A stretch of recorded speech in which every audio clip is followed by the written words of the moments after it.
Здравствуйте, вы смотрите новости Осетии, в студии Лисо Хабалова, и коротко о главном к этому часу.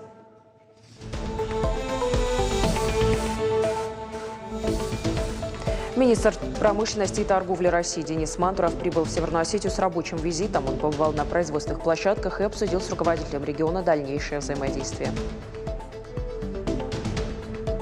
Большая часть пассажиров все-таки соблюдает масочный режим, санпин-нормы. Сотрудники Роспотребнадзора проводят очередные рейды в республике. На этот раз проверяют, как соблюдают масочный режим в общественном транспорте. Хочу сказать, что Махамбет Туганов был иллюстратор, живописец, но он еще и был талантливый педагог. Возложение цветов к могиле выдающегося художника Северной Осетии Махарбека Туганова состоялось у пантеона в ограде Истинской церкви. Почтить память пришли прославленные художники и любители творчества.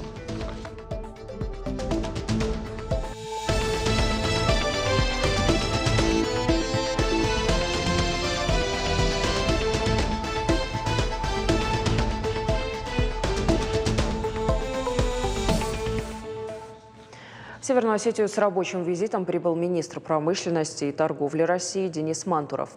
На встрече с ВРИО главы республики Сергеем Миняйло они обсудили развитие промышленного потенциала региона, а также проехали по предприятиям республики, продолжит Марина Караева.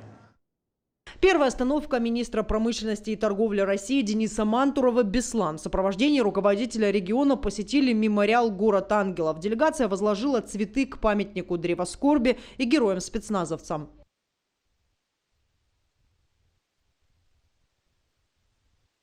Сразу после производственная площадка в Владикавказе. Гости посетили завод «Победит». Предприятие выполняет государственный оборонный заказ и до сих пор остается одним из самых крупных производителей тугоплавких металлов в России. Денис Мантуров и Сергей Миняйло осмотрели цеха и обсудили вопрос приобретения сырья. Также говорили о программах развития предприятий. Предприятия, кто задействован в производстве порошковой металлургии для специальной продукции, и в том числе мы с коллегами договорились на «Победите» о том, как двигаться дальше по, в том числе, гражданской номенклатуре и перспективе выхода на экспорт. Мы сегодня с Денисом Владимировичем договорились о том, что посмотрим все программы, которые возможны. Третье, у нас есть потенциал развития промышленных парков и технопарков. В следующий момент у нас есть потенциал для расширения производства, которое мы увидели. Следующим пунктом в рабочем графике руководителя региона и министра промышленности и торговли России стало предприятие «Рокос». Денису Мантурову показали весь процесс производства от лесозаготовки до выпуска конечной продукции. Цех по обработке дерева разместился на площадке 25 тысяч квадратных метров. Здесь готовят детали для столов и стульев. Все автоматизировано. Задается определенная программа, а уже станки вырезают готовые детали. 10 тысяч стульев и более 1000 столов в месяц. Такие объемы продукции здесь производят в среднем. На мебельной фабрике трудится 260 человек. Продукцию поставляют в Дагестан, Москву, Новосибирск.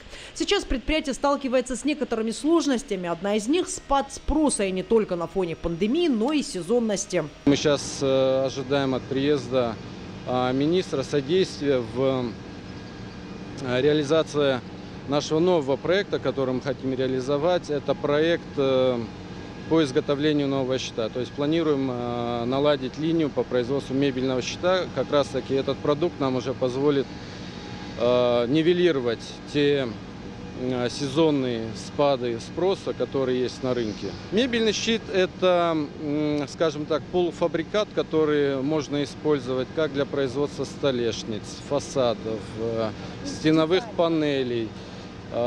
Также можно использовать для производства различной кухонной утвари, досок, ложек, плошек и так далее. А вот в Доме правительства для федеральных гостей развернули выставку продукции промышленных предприятий республики. Показать, на что гораздо и чем богаты смогли 16 производителей. Среди них те, кто занимается пошивом национальной и спецодежды, гардинного и тюлевого полотна и даже дезинфицирующих средств. Свою продукцию показали завод «Бином», «Кетон», «Радуга», «Ковдоламит» и другие. Некоторые площадки привлекли особое внимание министра. Наше научно-производственное предприятие разработало и производит высокоэффективную инновационную добавку к бетону D5. Она предназначена прежде всего для получения абсолютно водонепроницаемых сульфатостойких бетонов, которые не нуждаются ни в какой дополнительной гидроизоляции. Значит, причем это свойство сохраняется на весь срок службы бетона. 50 лет бетон будет стоять, значит, это свойство будет сохраняться. То есть вы можете построить дом в реке, в озере, в морской воде, потому что сульфатостойкость повышается, без всякой гидроизоляции. Это вы можете еще плавучие понтоны делать. Да, есть сейчас заявки с Эмиратов. Промышленный потенциал Северной Осетии Денис Мантуров оценил положительно. Однако министр обратил внимание, что почти в каждом предприятии есть нехватка квалифицированных кадров. Мне показалось, что практически всех это касалось, это подготовка трудовых кадров, трудовых резервов. При том, что безработица там 16%, а дефицит людей на предприятии есть. Поэтому здесь мы должны с вами совместно с регионом отработать именно эту повестку. Ну, открываю тайну небольшую, что смена небольшая уже будет. Вот. И программу модернизации среднего учебного образования, мы пройдем, мы ее сделаем под требования нынешнего времени. Потому что с любым предприятием спрашивают, кто в основном высококвалифицированные рабочие специальности. А высокая квалификация не только в разряде, но и в уровне образования. Поэтому сегодня образование должно быть востребовано. И вот просто пример, что на бирже труда у нас там 16 тысяч вакансий, без сколько? Или 16% у нас безработица. И у них и кадров не хватает. Это нонсенс. Значит, мы готовим не то, что надо, или не того, кого надо. А выпуск со средних учебных заведений у нас идет ежегодно, согласитесь? После ознакомительной поездки по предприятиям Сергей Миняйло и Денис Мантуров провели рабочую встречу. Говорили о дальнейшем взаимодействии Минпромторга и Северной Осетии. Затронули тему развития промышленного потенциала региона. Денис Мантуров заверил, что регион может рассчитывать на поддержку Министерства промышленности и торговли страны. Марина Караева, Хетак Гапоев. Новости Осетии. Использование бюджетных средств в Северной Осетии станет более прозрачным. Это стало возможным благодаря внедрению системы казначейского сопровождения. Теперь казначейство России будет проверять муниципальные контракты на сумму свыше 10 миллионов рублей. Накануне соответствующее соглашение подписали в Рио главы республики Сергей Миняйло и руководитель федерального казначейства Роман Артюхин. Детали соглашения они обсудили во время рабочей встречи. Систему казначейского сопровождения внедрили по инициативе Сергея Миняйло. Это позволит лучше контролировать целевое использование бюджетных средств Северной Осетии. Переход на казначейское сопровождение по постановлению правительства, которое вышло, я думаю, даст нам возможность более эффективно использовать бюджетные средства. Второе направление, мы сейчас о нем с вами говорили, что необходимо будет вашему представителю здесь, руководителю Тимуру Валерьевичу, установить хорошее тесное взаимодействие с Федеральной налоговой службой.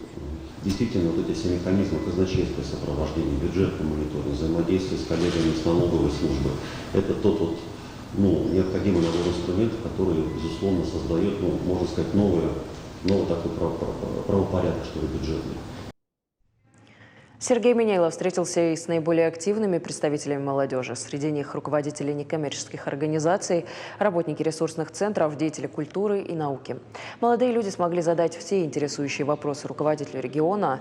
Тем для обсуждения оказалось много. В частности, говорили о том, как важно объединить молодежь. Направить их общие силы на достижение важных для республики целей. Стоит отметить, что все собравшиеся активно участвовали в диалоге.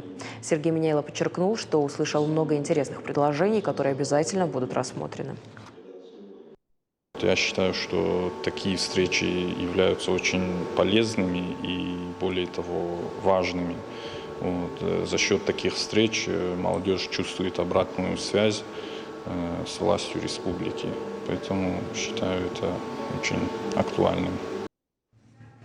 В республике продолжается прием пациентов с COVID-19. Северо-осетинские больницы готовятся к наплыву больных в связи с распространением коронавирусной инфекции.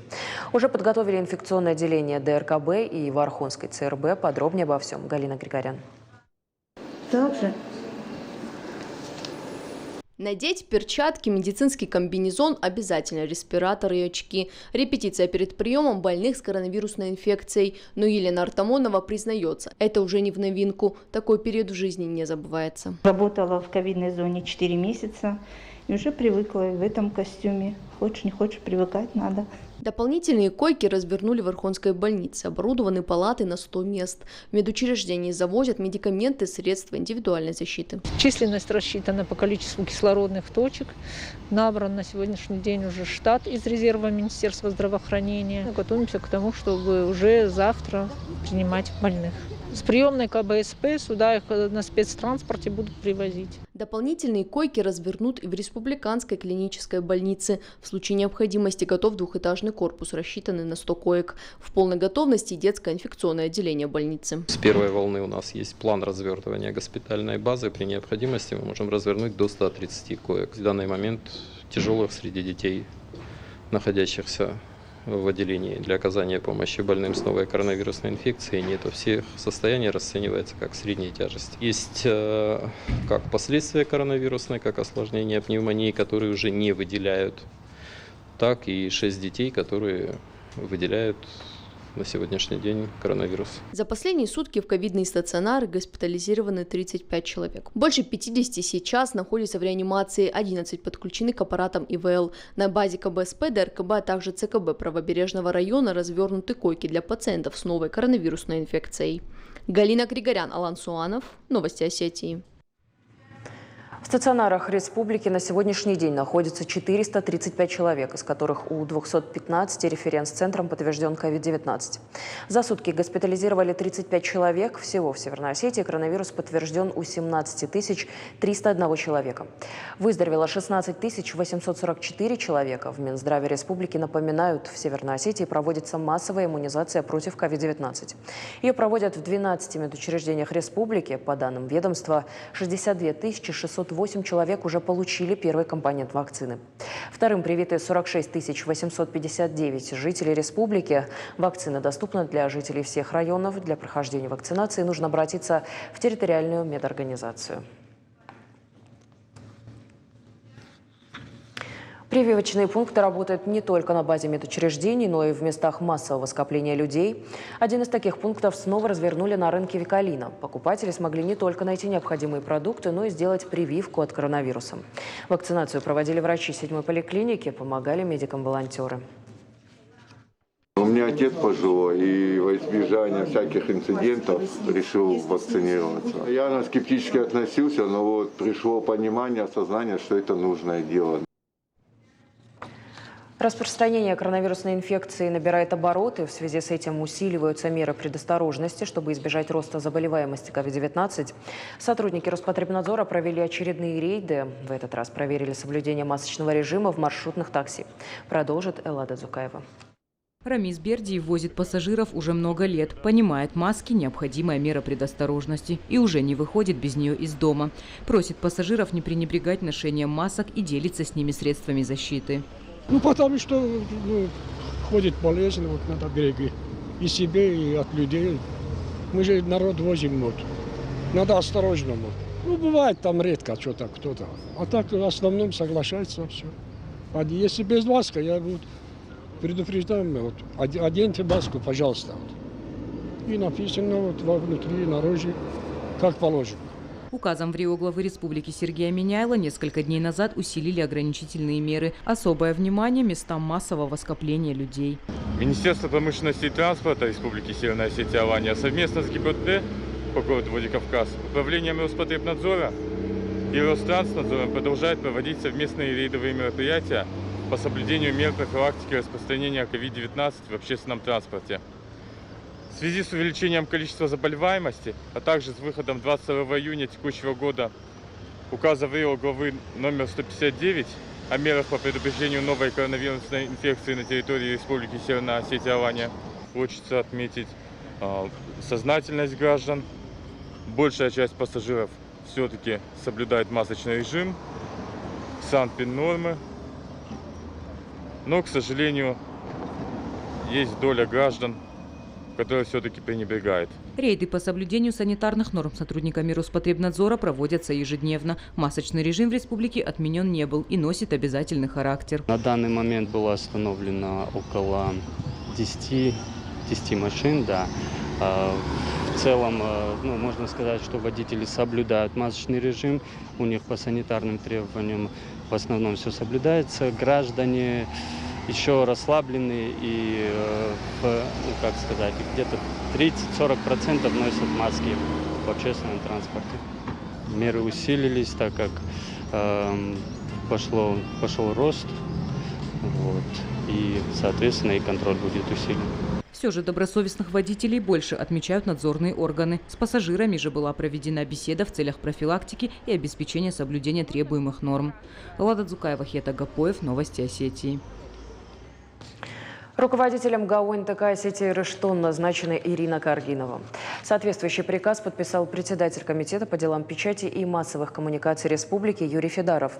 Сегодня ее представили коллективу телеканала. Ирина Каргинова в 2004 году окончила факультет журналистики СОГУ.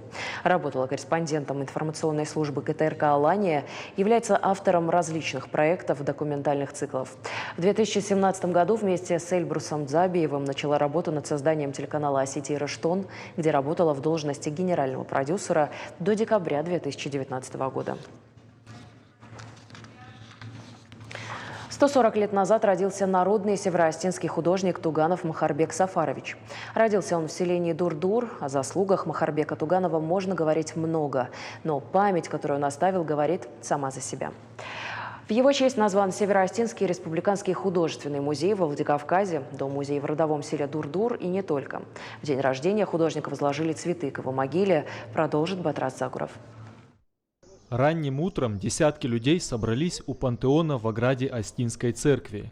По очереди возложили цветы к одной из могил. На плите большими буквами высечено «Туганов Махарбек Сафарович». Выдающийся художник Осетии родился ровно 140 лет назад. Отдать дань памяти и уважения мастеру пришли прославленные художники и скульпторы. Было и много молодых людей, только начинающих свой путь в искусстве. Возложили цветы и другие почитатели творчества Махарбека Туганова. У нас будет открываться еще выставка Национального музея Туганова. Будет также передача, выйдет на НАЦ-ТВ о Махарбеке Туганове. Такие же мероприятия пройдут у нас и в Южной Осетии. Хочу сказать, что Махарбек Туганов был иллюстратор, живописец, но он еще и был талантливый педагог. Махарбек Туганов в 1901 году поступил в Императорскую академию художеств. Это знаменитое учебное заведение в Санкт-Петербурге, из которого вышли сотни выдающихся художников. Повезло 20-летнему Махарбеку и с учителем. Он попал в мастерскую самого Ильи Репина.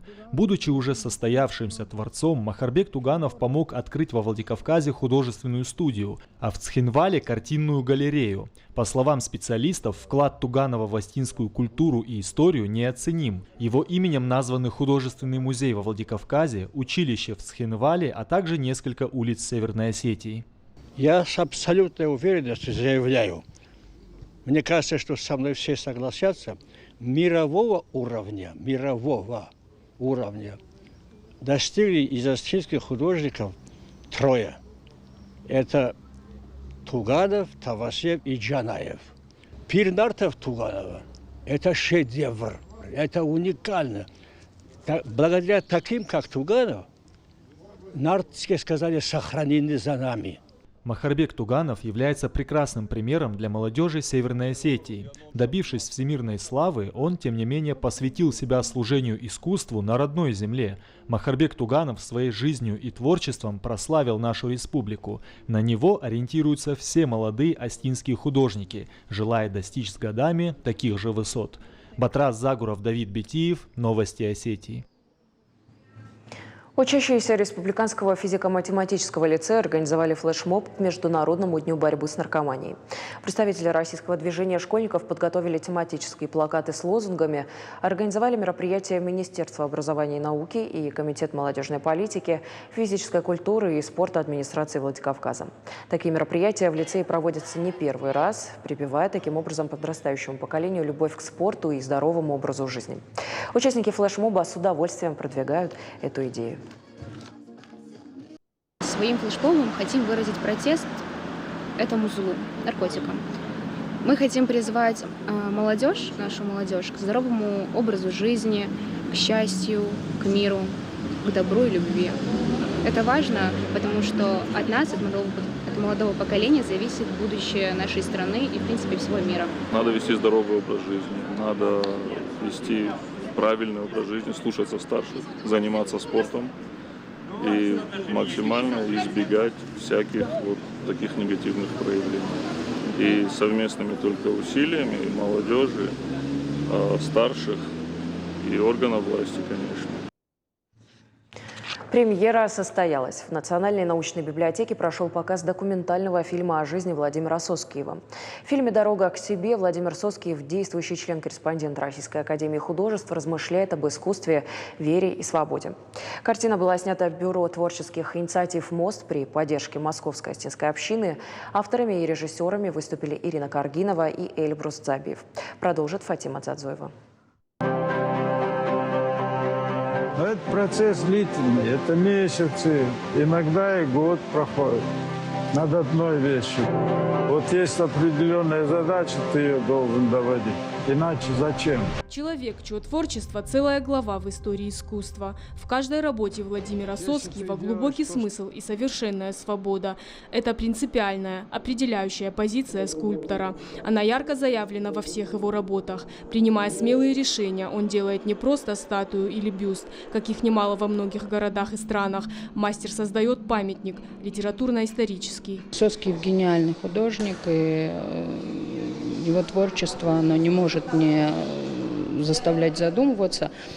А здесь получилось такое слияние двух видов искусства, скульптуры и кинематографа. Самое главное, что удалось авторам этого фильма, это действительно передать суть и дух. А кроме прочего, удалось не вмешаться во внутренний мир Соскиева, а это большая редкость. Владимир Соскиев тонко передает в каждой своей работе параллельный мир, в котором еще жив фронтовик-ветеран, а соседка вышла с граблями убирать сено. Это необычные скульптуры о жизни обычных людей. В октябре 2020 года в Дегорском ущелье развернулась необычная выставка. Сложно себе представить лучшие экспозиционные площадки для работ мастера, чем суровые горные вершины, поток ледяной реки и бесконечное небо, как отражение национального характера. Из центра Москвы известный российский скульптор привез свои работы в покинутое селение Ноккау. Это родина его отца, которого он никогда не видел. Когда продюсер Алан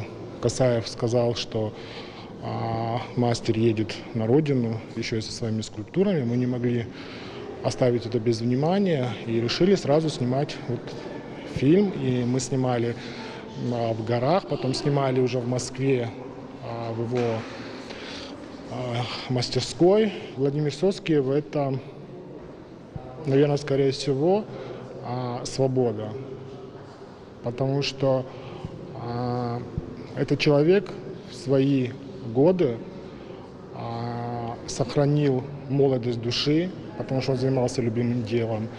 И этот человек абсолютно вне рамок, он занимается только своим любимым делом и делает это так, как он этого хочет.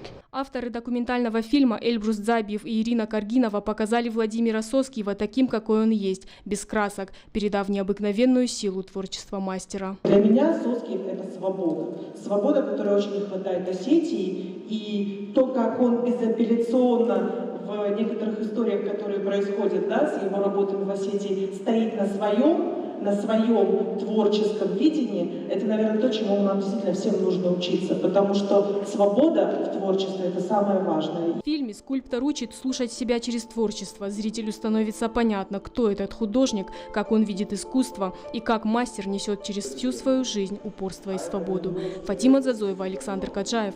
Новости Осетии. Северная Осетия становится все более привлекательной для туристов. Так, например, сюда приезжают не только полюбоваться на живописные горы, но и покататься на байке. Как это и сделали гости из Санкт-Петербурга. 16 байкеров приехали на своих мотоциклах в республику и остались под впечатлением от увиденного. Подробнее обо всем мои коллеги.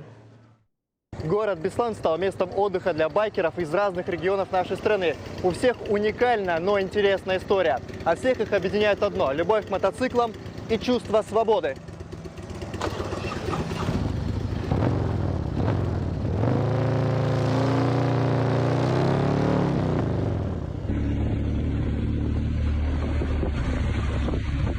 Их можно увидеть не только в городе, но и в горной местности. Байкеры – вольные гонщики по просторам бесконечных дорог.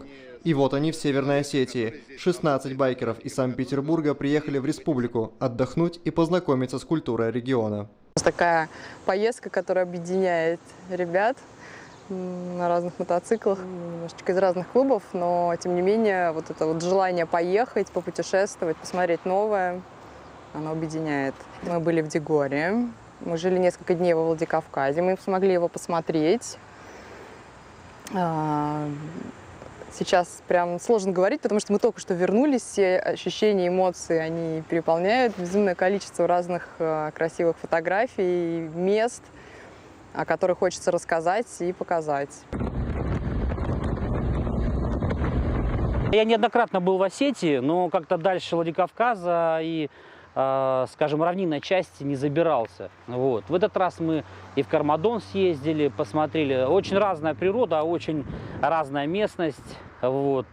И настолько как бы погода меняется, и пейзажи, вот, очень красиво. Вот. Удивило, конечно, говорю, хорошее качество дорог, потому что для мотоцикла, да, когда ты особенно в горах едешь по серпантинам, это очень важно, это безопасность. И все-таки, когда ты наслаждаешься дорогой, приятно все-таки наслаждаться большей частью, а не следить за дорожным покрытием. Быть байкером не просто хобби. Для многих увлечение стало важной частью жизни. Скорость, азарт, свобода, но даже опытные мотобайкеры не раз сталкиваются с опасностью. Особенно при поездках на дальние расстояния.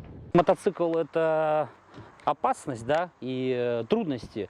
Все равно, когда ты едешь, то слишком жарко, но ты должен быть в экипировке. Или бывает слишком холодно тоже, или даже дождь идет. Когда попадаешь на плохую дорогу, вот такие сложности возникают, бывают. В основном, в принципе, все достаточно комфортно и хорошо. Северная Осетия – привлекательный регион для авто- и мототуристов.